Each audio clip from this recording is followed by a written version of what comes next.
Hello, everyone. My name is Grace Yu, and I was supervised by Professor Pamela Perry as part of my participation in Library 201 honors. Today, I will be discussing how social media affects the self-esteem and self-image of adolescents. So, here is a quick glance at what I will be talking about during today's presentation.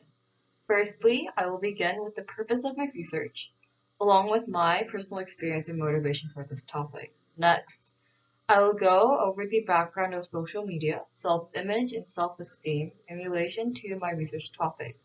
I will then be looking into both positive and negative effects of daily and general social media use. Lastly, I will conclude with the research overview, general statements, and what I hope this information will be used for in the future. I decided to start researching my specific topic because currently, while extensive research has been done on the effect of social media on an individual, there is still not much done on adolescents specifically or on daily use in general. In fact, previous research has mostly been done on specific platforms such as Facebook. So I wanted to get a more general perspective on how social media affects the self-image and self-esteem of adolescents. Additionally, much of what is known is negative, and a lot of adults also frequently speak about the negative effects of social media. So I wanted to see if social media usage was truly detrimental.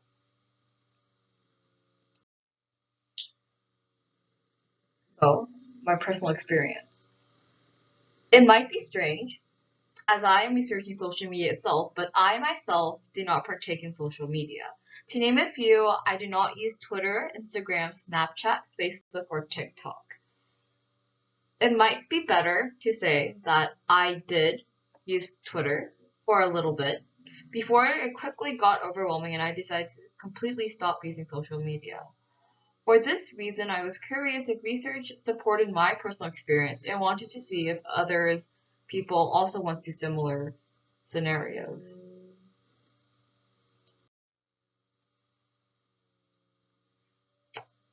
While there are many forms and platforms of social media currently, they're usually separated into two different categories: media sharing and networking.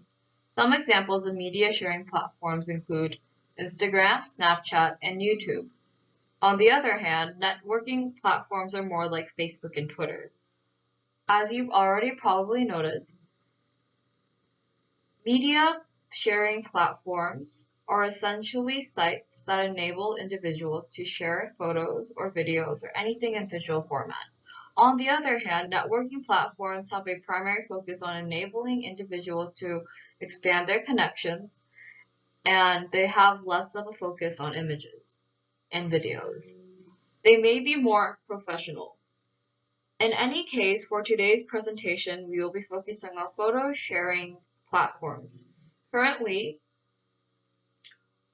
Facebook is used less by adolescents, and instead, Instagram and TikTok, along with Snapchat, are more popular.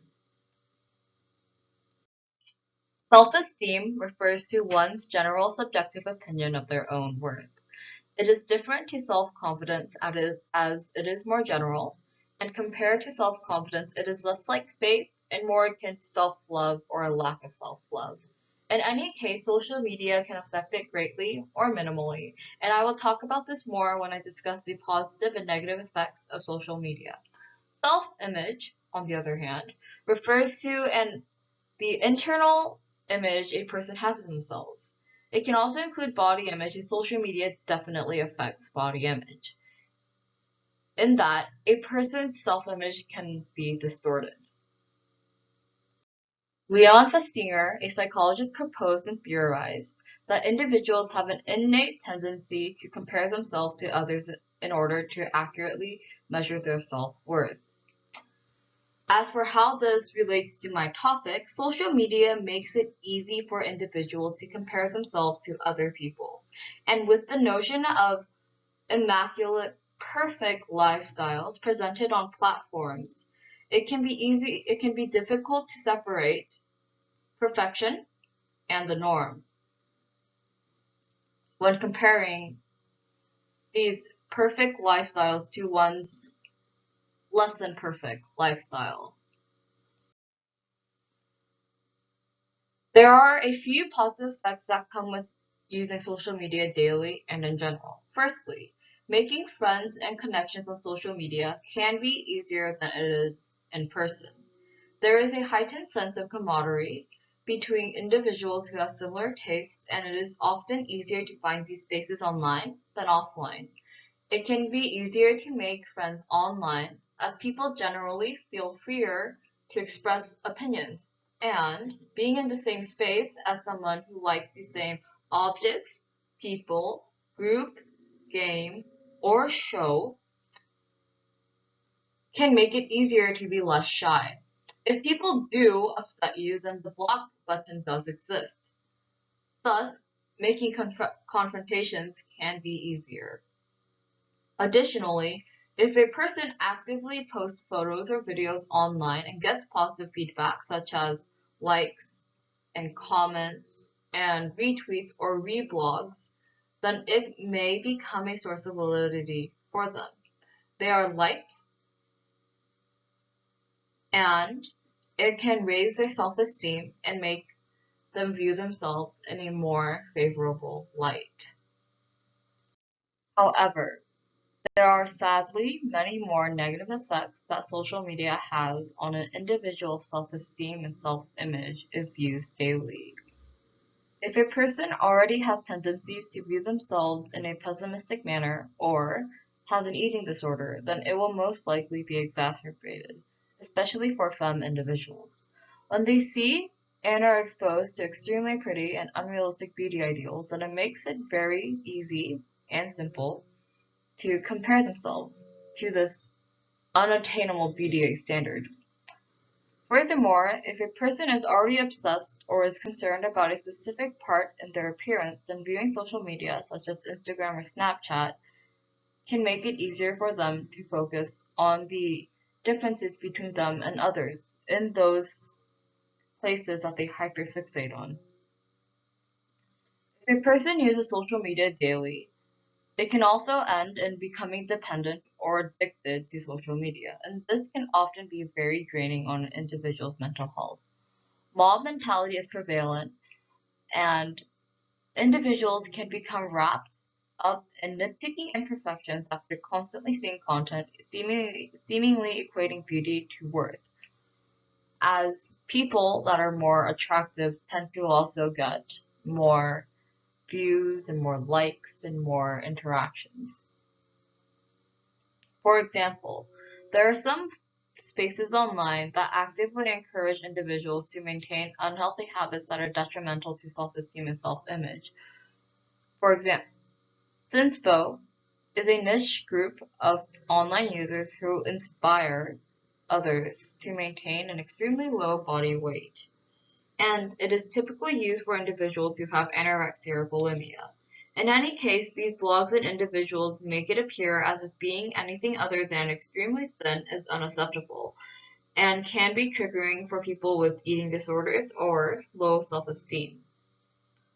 Toxic resentment is another potential side effect of frequently interacting with social media. By constantly feeling the need to upstage another person online, individuals may feel less worthy compared to someone who gets more interactions. Additionally, passively engaging in social media, that is, merely liking and not posting or commenting, can lead to a higher chance of being impacted negatively. Of course, negative effects can happen to people who do get a lot of interactions, as if a person is attractive, then they may get unwanted advances or more negative comments that stem out of jealousy.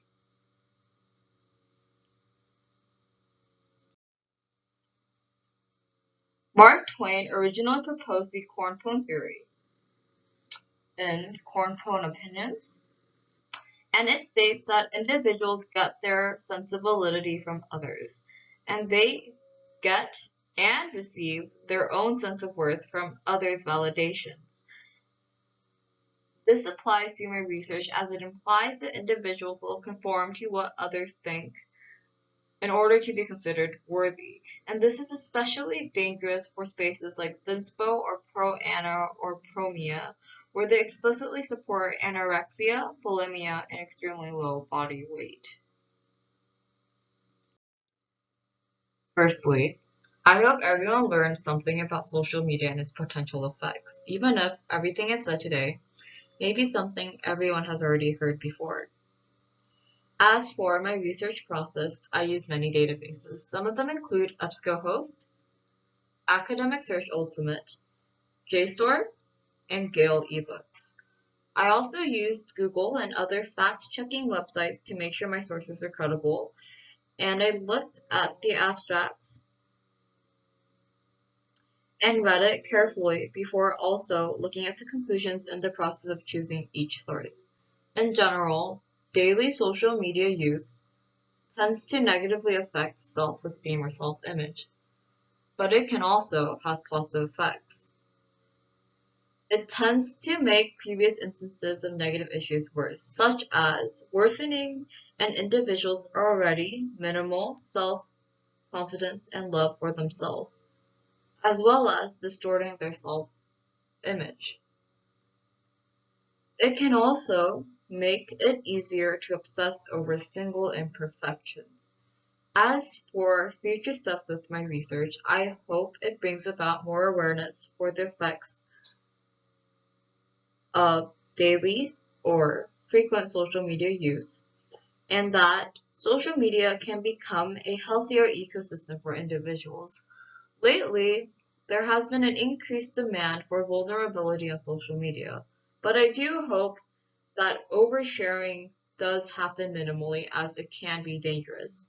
I hope that instead, individuals can use their knowledge of what social media can do to them and prevent their self-esteem or self-image from being damaged by taking breaks or by unfollowing and blocking people who make them feel uncomfortable, or even by deleting their accounts.